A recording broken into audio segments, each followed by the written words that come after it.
এক ব্যক্তি কাগজে আর্ট করতেছে, খেয়াল করে শোনেন। আজান কি মহল্লায় হইতেছে? পাশের মহল্লায়। আপনারা বসেন, আমি লম্বা আলোচনা করব না, নামাজ এখানেই হবে। হঠাৎ কাগজে একটা পিঁপড়া ঢুকছে, কাগজের উপর পিঁপড়া ঢুকে অবাক, কি ঘটনা? কলমটা নড়তেছে আর সুন্দর সুন্দর ফল মূল, বৃক্ষ, তরু লতা, গাছ গাছালি, নদী নালা, খাল বিল, কত সুন্দর সুন্দর সিনারি দৃশ্য সৃষ্টি হয়ে যাচ্ছে। সে বড় আশ্চর্য হয়েছে, কলমের এত পাওয়ার। একটু পরে ওই আর্ট পেপারে আরেকটা পিঁপড়া ঢুকছে, ঢুকে বলে, এই বেটা বোকা, নাম্বার 1 বোকা। কি ঘটনা? একটু উপরের দিকে তাকা, কলমের কোনো ক্ষমতা নাই, উপরের দিকে তাকা, দেখ কলমের গোড়ায় কি আছে। কলমের গোড়ায় একটা হাত আছে, আছে না নাই? কলমের কোনো ক্ষমতা নাই, সব ক্ষমতা হাতের। খেয়াল করবেন তো, প্রথম পিঁপড়া মাথা নেড়ে, হাত, তাই তো, সব ক্ষমতা কলমের, হাতের। হাত কলম নাড়ে, কলম সুন্দর সুন্দর সিনারি আঁকে। একটু পরে আরেকটা পিঁপড়া ঢুকছে, কয় তোরা দুইটাই বোকা, নাম্বার ছাড়া বোকা। কি ঘটনা? কার একটু উপরের দিকে তাকায়, দুই পিঁপড়া উপরের দিকে তাকায়, দেখ হাতের গোড়ায় একটা মানুষ আছে, আছে না নাই? সব ক্ষমতা মানুষের। তো আগের দুই পিঁপড়া লজ্জিত হয়েছে, হ্যাঁ তাই তো, মানুষ হাত নাড়ে, হাতে কলম নড়ে, সুন্দর সুন্দর দৃশ্য হয়। এরপরে আরেকটা পিঁপড়া ঢুকছে, তোদের তিনটার যে কি অবস্থা, বোকা কথাকার। মানুষ মাত্রই যদি হাত নাড়তো আর হাতে কি নাড়তো, কলম নাড়তো, সুন্দর দৃশ্য হতো, তাহলে সব মানুষ আর্ট করতে পারত। কথা ঠিক না বেঠিক? সব মানুষ আর্ট করতে পারে? আপনারা সবাই আর্ট করতে পারেন? তাহলে মানুষের কৃতিত্ব কোথায়? একটু চিন্তা করে দেখ, প্রত্যেক মানুষের মাথায় মেমোরি আছে না নাই? মোবাইলের মেমোরি কার্ড খোলা যায়, বের করা যায়। মেমোরি কার্ড কে ফিট করে দিয়েছেন? বলেন কে? আওয়াজ করে কে? এই মেমোরি কার্ডে যে আর্ট বিদ্যা ডাউনলোড করেছে, শিখেছে, সেই কি করতে পারে? আর্ট করতে পারে, অন্য কেউ পারে না। এবার চিন্তা করে দেখেন, আমরা চোখে যা দেখতেছি একটারও কার্যক্ষমতা নাই, সব ক্ষমতা কার? এবার চিন্তা করে দেখেন, একটু চিন্তা করেন। আমি যুবকদের বলবো, আজকে যখন ঘরে যাবা, বালিশের উপরে মাথা রেখে একটু চিন্তা করবা, যা কিছু হচ্ছে কোত্থেকে হচ্ছে। আমরা মনে করি দোকানদারি করি তো দোকান থেকে লাভ হয়, আমার সংসার চলে। আমরা কৃষিকাজ করি, জমিনে ফসল উৎপাদন হয়, বা সেখান থেকে গৃহিণী কি করে? রান্না বান্না করে, আমরা ভক্ষণ করি। একটু যদি চিন্তা করেন তাহলে দেখবেন ফসল কিভাবে উৎপাদন হয়। আপনি ধান, গম যেটা জমিনে রোপণ করেন, জানেন সেটা কি হয়? জমিনে মাটির নিচে গিয়ে পচে যায় এবং সেখান থেকে এটার অঙ্কুর বের হয়, চারা গাছে রূপান্তরিত হয়। আপনি অবাক হবেন, ওই গম কিংবা ধানের যে অঙ্কুর আছে, হাত লাগতেই সেটা ভেঙে যায়, একেবারে দুর্বল, একেবারে নরম হয়।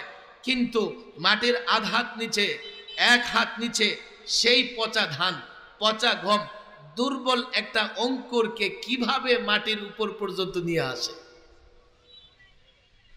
শুধু তাই না, আপনি পাথর রেখে দেন,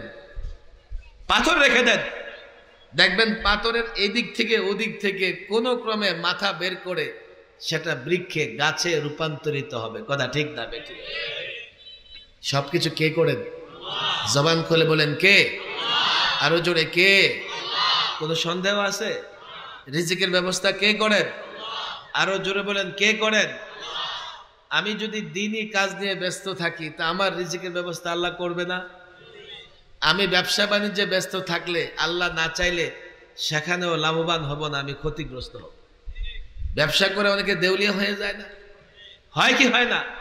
দুই দোকানদার পাশাপাশি ব্যবসা শুরু করেছে। একজন দোকান বিক্রি করে আরেক দোকানের কর্মচারী হয়ে গেছে, আবার আরেকজন এক দোকান থেকে আরেক দোকান, আরেক দোকান, আরেক দোকান, 3-4 দোকানের মালিক হয়।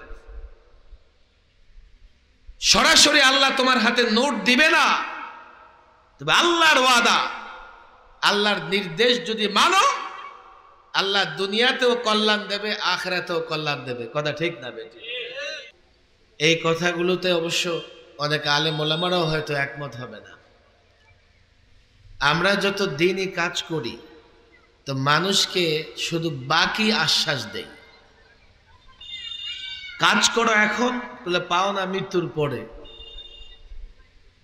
অথচ শরীয়ত কিন্তু এমনটা আমাদের বলে দেয়, কাজ করো এখন, পাও না পরকালে। বিষয় এমন নয়। দুনিয়াতে যে নেক কাজ করবে, ভালো কাজ করবে, আল্লাহ তাকে দুনিয়াতেও দেবেন, পরকালেও দেবেন। কথা ঠিক না বেটি?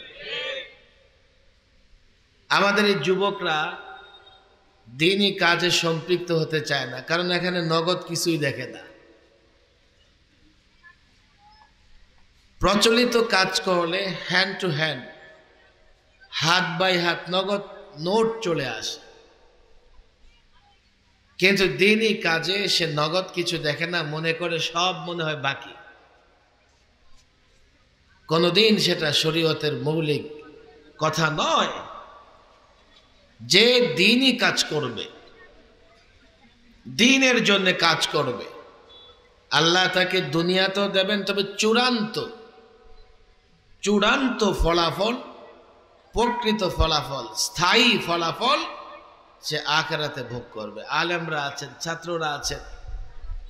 এখন বলবেন হুজুর, তাহলে মাদ্রাসায় খাটলে কি নগদ কিছু পাবো? হ্যাঁ, নগদ পাবা, আমার হাত থেকে না। কার হাত থেকে পাবে? বলেন না, কার হাত থেকে? আরো জোরে বলেন, কার হাত থেকে? এ নিয়ে আলোচনা করলে তো অনেক সময় দরকার, অনেক সময় দরকার। মাওলানা ইতিশামুল হক থানভী, উলামা একরাম নাম শুনেছেন, ওনার একটা ঘটনা আমি প্রায় শোনাই, এবং আমি মনে করি এই ঘটনাটা আরো বেশি একটা কাল্পনিক ঘটনা, প্রায় শোনাই। অনেক সময় আমরা কোনো বিষয়কে বোঝাতে চাইলে লম্বা আলোচনা করা দরকার হয়, কিন্তু একটা ঘটনা এমন হতে পারে যে 1 ঘন্টার আলোচনা বুঝা একটা ঘটনা বর্ণনা করলেই সহজ হয়ে যেতে পারে। ঘটনা এবং কিচ্ছা কাহিনীর মূল্য আছে, আছে না নাই? কোরআনে কারিমে এই পরিমাণে ঘটনা, সত্য ঘটনা বলা হয়েছে, কাফেররা তো এটাকে আসাতিরুল আউয়ালিন বলতো। মানুষের মনে রেখাপাতের জন্য, কোনো বিষয়ের গুরুত্ব কিংবা কোনো বিষয়ের ভয়াবহতা বোঝানোর জন্য একটা ঘটনার বড় প্রভাব থাকে। আর এই জায়গা থেকে আমরা সিনেমা, নাটক এগুলোর বিরোধিতা করি।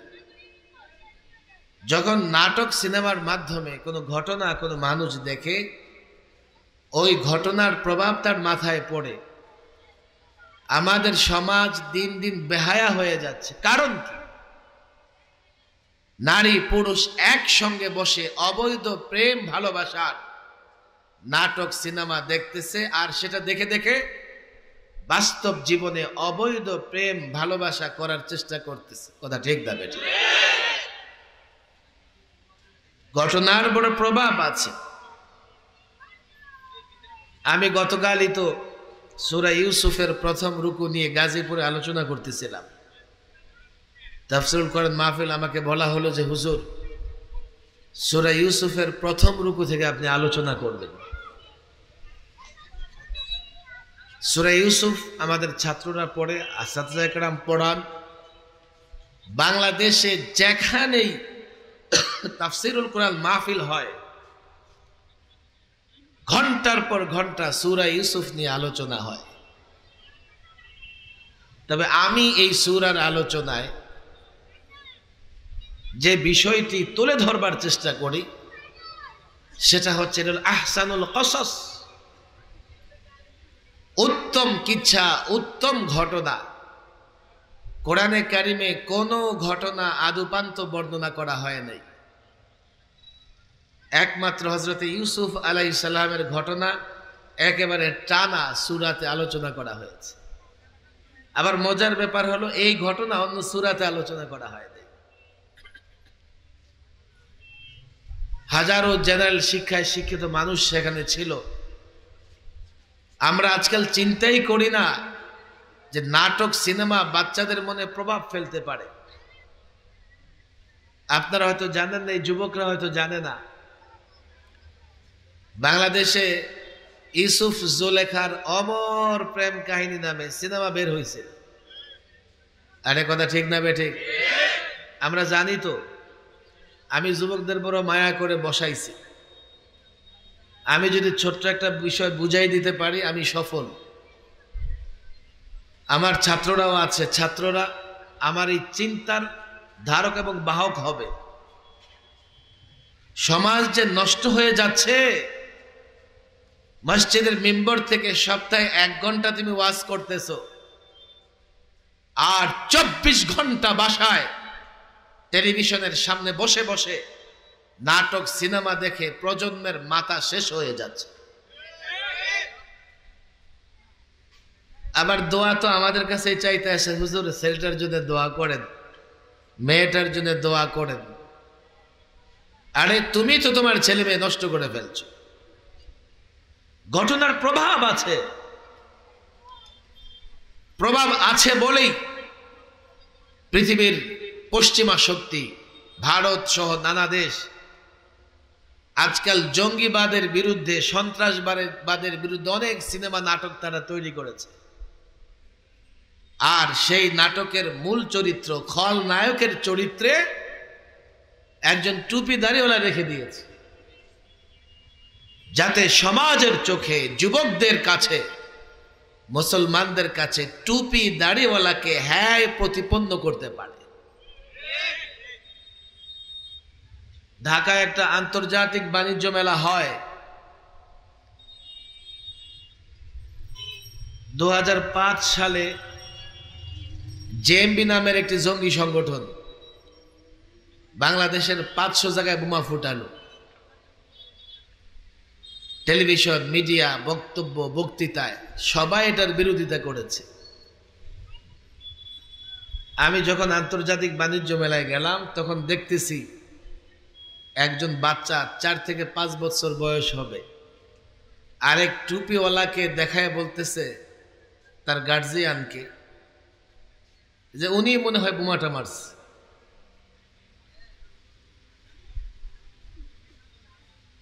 অবাক করা বিষয়, একদিকে নাটক সিনেমায় অবৈধ প্রেম, ভালোবাসা এগুলোকে প্রমোট দেওয়া হয়, অন্যদিকে টুপি দাড়ি বলা সৎ ব্যক্তিকে হ্যায় প্রতিপন্ন করা হয়। এইভাবে এই সমাজের যুবকদের ভেতরে আলেম ওলামা, ধর্মপ্রাণ মুসল্লির যে মর্যাদা ছিল সে মর্যাদা কমে আসতেছে। একটা সময় যুবকরা আলেমদেরকে যতটা মহাব্বত করত, এখন আর এতটা মহাব্বত করে না। এখন যুবক যদিও রাজনীতি, ইসলাম, মসজিদ, মাদ্রাসা এগুলোর অনেক নিচে, ইসলাম, মসজিদ, মাদ্রাসা, আলেম ওলামা তাদের অবস্থান, রাজনীতি, দল, দলের নেতা এগুলোর চাইতে অনেক ঊর্ধ্বে। কিন্তু আজকাল যুব সমাজ এই নিম্নমানের রাজনীতি, লো কোয়ালিটির রাজনীতি, নোংরা রাজনীতি, নোংরা নেতৃত্ব এগুলো জেনেও রাজনীতি কিংবা দল কিংবা নেতাকে খুশি করবার জন্য আলেম ওলামাদের বিরোধিতা করে বসে। নাটক সিনেমার প্রভাব পড়ে বাচ্চাদের উপরে। বাচ্চারা নাটক সিনেমায় যা দেখে তাই করার চেষ্টা করে। আপনি সারাদিন তাকে যাই ওয়াজ নসিহত করেন এটা সে ভুলে যাবে। নাটক সিনেমায় কার্টুনে সে যা দেখবে তা করার চেষ্টা করবে। এই জন্য আল্লাহ তাবারক ওয়া তাআলা আহসানুল কসাস, উত্তম ঘটনা কোরআনে কারিমে বর্ণনা করে দিয়েছেন। আর এতে করে ইশারা হচ্ছে উত্তম ঘটনা পড়ো, উত্তম ঘটনা শোনো, তাহলে তুমিও উত্তম হবা। এই ঘটনা যখন আমি আলোচনা করছিলাম, আজকাল নানা জায়গা থেকে আমাদের বলা হয় যে হুজুর আলোচনা করেন কিন্তু রাজনীতি করবেন না, বলে কি বলে না? আমি যে তাফসীরুল কোরআন মাহফিলে বয়ান করতে গেলাম, এটা সাধারণ যুবক ইংরেজি শিক্ষিত লোকদের তাফসীরুল কোরআন মাহফিল। আমি বললাম আপনারা আমাকে সূরা ইউসুফ আলোচনা করতে দিয়েছেন, অথচ কোরআনে কারিমে এই সূরা যে ধাঁচে বর্ণনা করা হয়েছে, আমি যদি সঠিকটা বর্ণনা করি তো আমাকে রাজনীতি করা লাগবে। কেননা হযরত ইউসুফ মিশরের শাসক ছিলেন। কথা ঠিক না বেটি? তার দায়িত্ব শুরু হয়েছে অর্থ মন্ত্রণালয় থেকে, ফিনান্স মিনিস্ট্রি থেকে শুরু হয়েছে দায়িত্ব দেওয়া হয়েছে আপনি অর্থ মন্ত্রণালয় চালান। তিনি যখন অর্থ মন্ত্রণালয় চালিয়ে সফল হলেন, এরপরে তাকে প্রধানমন্ত্রীর দায়িত্ব দেওয়া হয়েছে। তাহলে রাজনীতি করো না এ কথা বলবার আগে চিন্তা করো আমি কোন রাজনীতি না করতে বলতেছি। আলেম ওলামা, দিনদার শ্রেণী, ওই যুবক যাদের ভেতরে মনুষ্যত্ব আছে, যাদের ভেতরে অনুভূতি শক্তি আছে, যারা কালোকে কালো বলতে পারে, সাদাকে সাদা বলতে পারে, তারা নোংরা রাজনীতি করে না। ততটুকু রাজনীতি করে যতটুকু জনগণের কল্যাণের, ততটুকু রাজনীতি করে যতটুকু রাজনীতি করলে আল্লাহ খুশি হবে। এদেশের যুবকরা নোংরা রাজনীতি করতে চায় না। তবে নোংরা রাজনীতি খুব বেশি মানুষ করা লাগে না। গ্রামে একজন নোংরা রাজনীতি করলে পুরা গ্রাম নাপাক করে দেয়। কথা ঠিক না বেটি? আর আমাদের ভদ্র যুবকরা ওই নোংরা লোকটার পিছে পিছে দৌড়াইতে থাকে। আমি আজকাল প্রায় বলি, 10টা গাঞ্জুটি মিলে জোট করে বসে, তাদের ভয়ে ভদ্র লোকেরা কথা বলে না। ভণ্ডরা মিলে জোট করে বসে, ভণ্ডরা জোট করে বসে, যারা প্রকৃত ইমানদার তাদের ভয়ে কথা বলে না। এ যুবক, ভদ্র সভ্য যুবক, তোমাকে বলি, বাতিল যেভাবে সংঘবদ্ধভাবে হক বিলুপ্ত করার চেষ্টা করতেছে, হক পন্থীদের, এই সমাজের চরিত্রবান যুবকদের সংঘবদ্ধ হয়ে বাতিলকে দূর করার চেষ্টা করতে হবে। শুধুমাত্র বাতিলকে বাতিল বলে জানলেই হবে না। আহসানুল কসাস, উত্তম ঘটনা বলি, নিজেরা জানবেন, বাচ্চাদেরকে শোনাবেন, তাহলে বাচ্চাদের চরিত্র হেফাজত হবে। কথা ঠিক না বেটা? ঘটনাটা কি লিখেছেন মাওলানা ইহতিশামুল হক থানভী, এটা কাল্পনিক ঘটনা। উনি লিখেছেন, এক ব্যক্তি কাগজে আর্ট করতেছে। খেয়াল করে শোনেন। আজান কি মহল্লায় হইতেছে? পাশের মহল্লায়। আপনারা বসেন, আমি লম্বা আলোচনা করব না, নামাজ এখানেই হবে। হঠাৎ কাগজে একটা পিঁপড়া ঢুকছে। কাগজের উপর পিঁপড়া ঢুকে অবাক, কি ঘটনা? কলমটা নড়তেছে আর সুন্দর সুন্দর ফল মূল, বৃক্ষ, তরু লতা, গাছ গাছালি, নদী নালা, খাল বিল, কত সুন্দর সুন্দর সিনারি দৃশ্য সৃষ্টি হয়ে যাচ্ছে। সে বড় আশ্চর্য হয়েছে, কলমের এত পাওয়ার। একটু পরে ওই আর্ট পেপারে আরেকটা পিঁপড়া ঢুকছে। ঢুকে বলে, এই বেটা বোকা, নাম্বার 1 বোকা। কি ঘটনা? একটু উপরের দিকে তাকা, কলমের কোনো ক্ষমতা নাই, উপরের দিকে তাকা, দেখ কলমের গোড়ায় কি আছে। কলমের গোড়ায় একটা হাত আছে, আছে না নাই? কলমের কোনো ক্ষমতা নাই, সব ক্ষমতা হাতের। খেয়াল করবেন তো, প্রথম পিঁপড়া মাথা নেড়ে, হা তাই তো, সব ক্ষমতা কলমের, হাতের, হাত কলম নাড়ে, কলম সুন্দর সুন্দর সিনারি আঁকে। একটু পরে আরেকটা পিঁপড়া ঢুকছে, কয় তোরা দুইটাই বোকা, নাম্বার ছাড়া বোকা। কি ঘটনা? কার একটু উপরের দিকে তাকায়, তো দুই পিঁপড়া উপরের দিকে তাকায়, দেখ হাতের গোড়ায় একটা মানুষ আছে, আছে না নাই? সব ক্ষমতা মানুষের। তো আগের দুই পিঁপড়া লজ্জিত হয়েছে, হ্যাঁ তাই তো, মানুষ হাত নাড়ে, হাতে কলম নড়ে, সুন্দর সুন্দর দৃশ্য হয়। এরপরে আরেকটা পিঁপড়া ঢুকছে, তোদের তিনটার যে কি অবস্থা, বোকা কথাকার। মানুষ মাত্রই যদি হাত নাড়তো আর হাতে কি নাড়তো, কলম নাড়তো, সুন্দর দৃশ্য হতো, তাহলে সব মানুষ আর্ট করতে পারত। কথা ঠিক না বেঠিক? সব মানুষ আর্ট করতে পারে?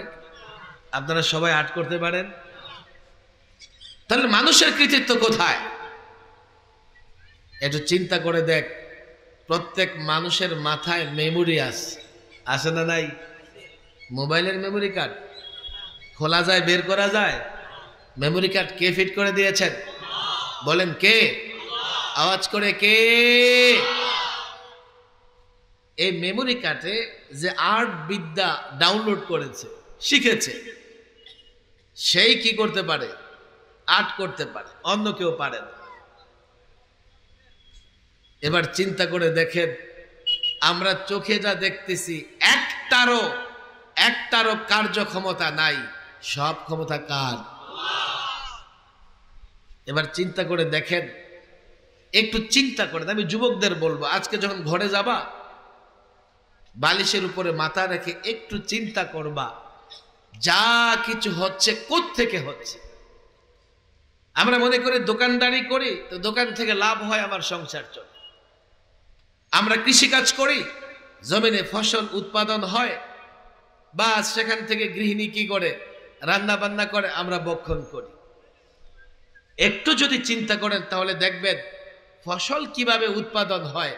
আপনি ধান, গম যেটা জমিনে রোপণ করেন, জানেন সেটা কি হয়?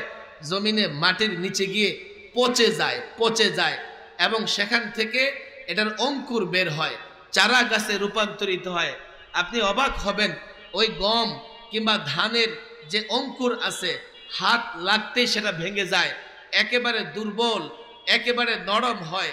কিন্তু মাটির আধ হাত নিচে, এক হাত নিচে সেই পচা ধান, পচা গম, দুর্বল একটা অঙ্কুরকে কিভাবে মাটির উপর পর্যন্ত নিয়ে আসে। শুধু তাই না, আপনি পাথর রেখে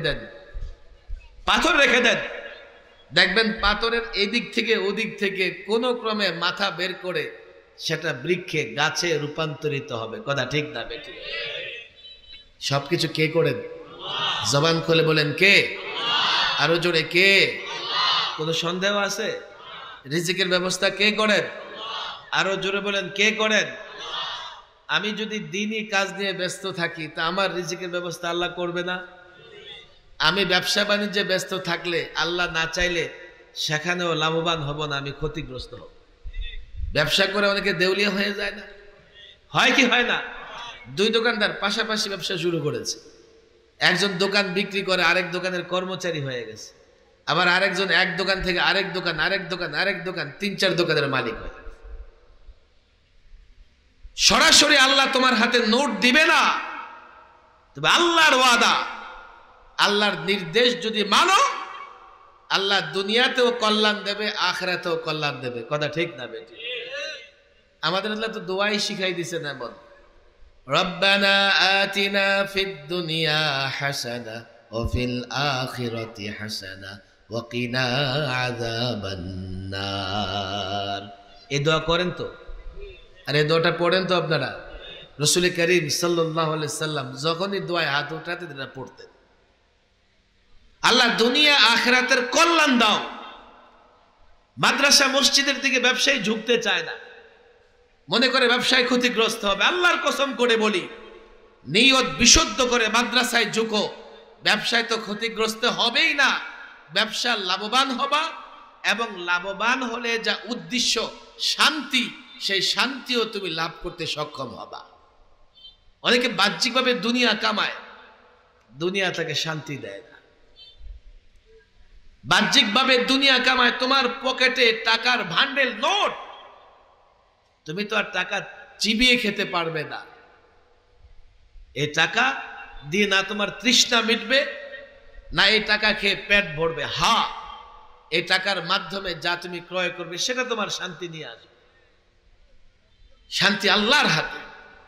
নতুন একটা মাদ্রাসা হচ্ছে এখানে, আমি এলাকার যারা আছেন তাদেরকে বলবো, আপনারা খুশি না বেজান? এই মাদ্রাসার জন্য মেহনত করবেন তো ইনশাআল্লাহ? মাদ্রাসায় মেহনত করবেন তো? মাদ্রাসায় দুইভাবে মেহনত হয়। কয়ভাবে বলেন? কয়ভাবে? এক, এখানে বাচ্চাদেরকে পড়াশোনা করতে দেবেন।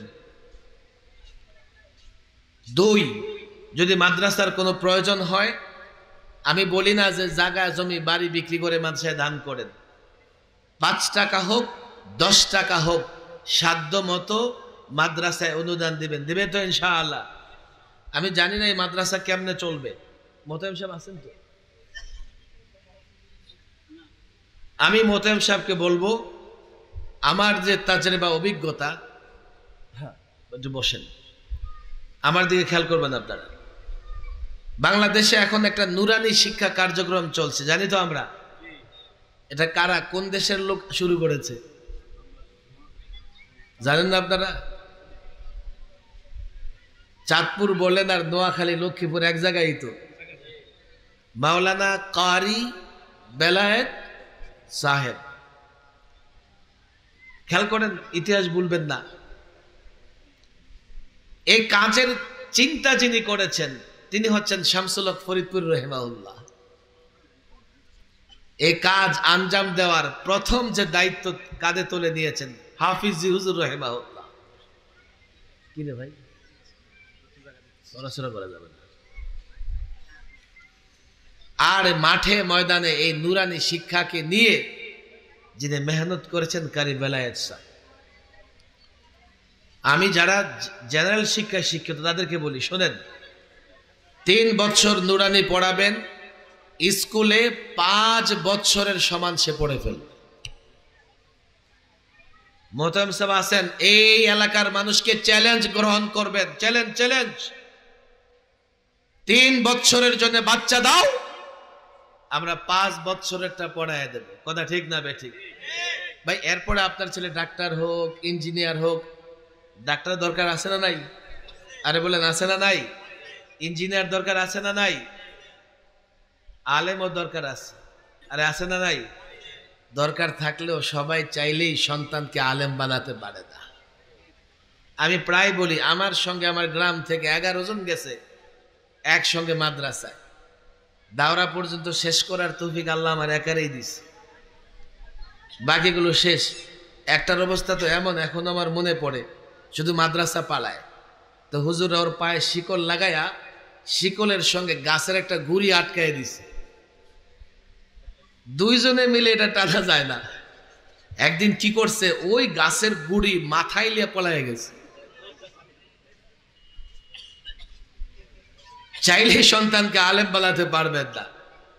আমি মোতায়েম সাহেব বলবো, এই এলাকায় ওপেন চ্যালেঞ্জ দিয়ে দিবেন, 3 বছরের জন্য বাচ্চা দাও, স্কুলের 5 বছরের নেশাব পড়াইয়া দিব। শুধু তাই না, এই 3 বছরে কোরআন পড়া শিখবে, আদি নামাজ রোজা ইত্যাদির জরুরি মাসাইল শিখবে, কমপক্ষে 40টা হাদিস মুখস্থ করতে পারবে। কথা ঠিক না বেঠিক? এই জন্য আমি আপনাদের অনুরোধ করব, এই মহল্লায় যত বাচ্চা আছে, আমি মোতায়েম সাহেবকে বলবো, আপনার প্রথম কাজ হবে এই মহল্লার সমস্ত বাচ্চাকে কোরআন শিক্ষা দেওয়া। 3 বছরের নুরানি, যদি 4 বছর লাগে তাও করেন। যদি এই ধরনের পদক্ষেপ মোতায়েম সাহেবরা নেন, এলাকার যারা আছে সহযোগিতা করবেন তো ইনশাআল্লাহ? এলাকার যারা আছে, ছাত্ররা হাত তুলো না, এলাকার আমি হাতগুলো দেখতে চাই, আপনারা সহযোগিতা করবেন তো ইনশাআল্লাহ? একটু হাত উঠান, এলাকার, এই এলাকার এই যুবকরা হাত উঠাও নাকি? আমার তো বাচ্চাই নেই, দিমু কারে? আরে কালকেই তো বাচ্চা হবে, হাত নামান। আজকাল যুবকরা হয়েছে কি দেখেন, বিয়ে করার আগে বাচ্চার চিন্তা করে না, বিয়ে করার আগে বাচ্চার যখন বিয়ে করে বাচ্চা আসে কে বাবা তোমাকে ডাক্তার বানাবো, বলে কি বলে না? বাবা তুমি কি হতে চাও? তো ছেলে বলে বাবা আমি পাইলট হতে চাই। আরে বলে কি বলে না? আরে বিয়ের আগে চিন্তা করো, মা নির্বাচন করো, কোথায় বিয়ে করবে সেটা চিন্তা করো। চায়না মেশিন দিয়ে জাপানি প্রোডাক্ট আসে না। বিয়ের আগে প্রতিষ্ঠান গড়ে তোলো, যাতে তোমার সন্তান জন্মের পরেই মহল্লায় এমন একটা প্রতিষ্ঠান থাকে যেখানে তুমি সন্তানকে মানুষ করতে পারো। কথা ঠিক না বেটি? দুটা কাজ করবেন। এক, প্রত্যেকে তার সন্তানকে অন্তত নুরানির 3 বছর পড়াবেন। রাজি আছি তো ইনশাআল্লাহ? 2, এই মাদ্রাসাগুলোতে সহযোগিতা করবেন। এক ভদ্রলোক এখানে কতটুকু জায়গা দিছে? 14.5 ডিসি মাইল। আল্লাহু আকবার। কি নাম ওনার? আসেনি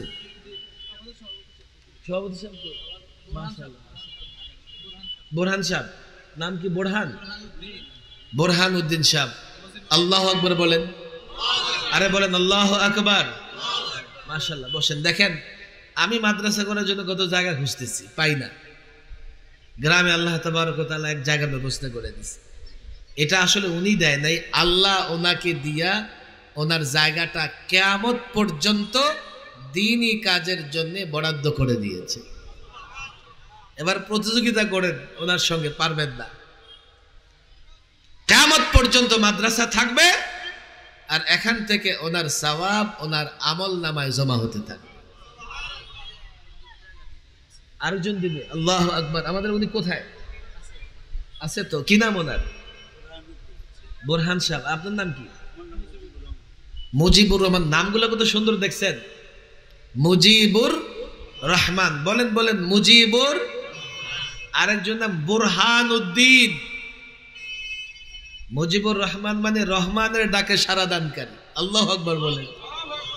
বোরহান মানে দলিল, দিন মানে দিন, দিনের দলিল। মাদ্রাসাগুলো দিনের দলিল কিনা? আর যে ব্যক্তি মাদ্রাসার জন্য দান করলো সে আল্লাহর ডাকে সারা দিল কিনা? ওনাদের বাপ মাও আল্লাহ তাদের জন্য বাপ মাকেও কবুল করে দেবেন। অনেক কথা তো বলতে মন চায়, সময় নেই, নামাজ হয়ে যাবে। দেখেন যেই ছেলেটা মাদ্রাসায় পড়ে, আমার দিকে তাকান, শুধু এই ছেলে আল্লাহওয়ালা না, তার বাপ মাও আল্লাহওয়ালা। বলে হুজুর এটা আবার কেমন কথা? অমুকের বাপ মা তো দেখি যে 2 নাম্বারই করে। দেখ মিয়া, 2 নাম্বারই করে না, গুনাহ করে না, এমন মানুষ এই যুগে আছে? নবী সারা মাসুম কেহ নাই। গুনাহ তো মানুষ, ভুল তো মানুষ করেই। তাহলে হুজুর আল্লাহওয়ালা কেমনে হইল? আল্লাহওয়ালা হওয়ার সহজ রাস্তা হইল মানুষ কোনো কাজ আল্লাহর সন্তুষ্টির জন্য করবে। সন্তানকে মাদ্রাসায় দেওয়া এর চাইতে বড় কুরবানি আর হতে পারে না। আল্লাহ তাবারক ওয়া তাআলা এই কুরবানির বদৌলতে তাকে নিজের কাছে মাহবুব বান্দাদের সঙ্গে টেনে নেবেন। এই জন্য ভাই মুজিবুর রহমান এবং বোরহান উদ্দিন, আমি তাদের অনুরোধ করব সুন্দর করে স্বচ্ছ ওয়াকফ করবেন। আলেম ওলামাদের হাতে ওয়াকফ করে তুলে দেবেন। আলেম ওলামারা ওস্তাদদের নিয়ে সুন্দর করে মাদ্রাসা পরিচালনা করবে। মাদ্রাসা যদি হয়, একটা মাদ্রাসা হওয়া আমি এক সাখাওয়াতের চাইতে লক্ষ গুণ বেশি ফজিলত। এই মাদ্রাসাগুলোতে আমার মতো হাজারো সাখাওয়াত বের হবে। এই জন্য মাদ্রাসাকে আল্লাহ কবুল করুন। আপনারা সহযোগিতা করবেন তো ইনশাআল্লাহ? আল্লাহ তাবারক ওয়া তাআলা নতুন একটি মাদ্রাসা, যত জঞ্জাল আছে, ঝামেলা আছে, যত ধরনের ফিতনা ফাসাদ আছে, আল্লাহ তাবারক ওয়া তাআলা হেফাজত করুন। ওমা তাওফীকি ইল্লা বিল্লাহ ওমা আলাইনা ইল্লাল বালাগ।